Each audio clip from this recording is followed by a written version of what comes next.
Hi, and welcome to another edition of Ballantine's Marketing Minute. I'm your host, Matt Coté, and today I'll be talking very quickly about seasonality. Seasonality is very important when you're doing direct mail, and it also dependent on the industry. A lot of fundraising tends to do mailings in the spring, fall, and end of year because those have been proven over years to be more successful with response rates. This information is easily achievable through your list partner. They should have a seasonality study by industry that they can provide to you and make recommendations on when you should mail.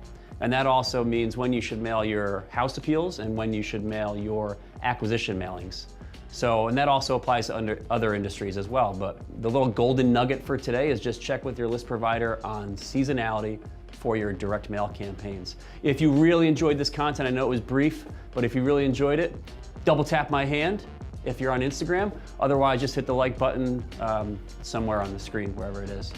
Thank you.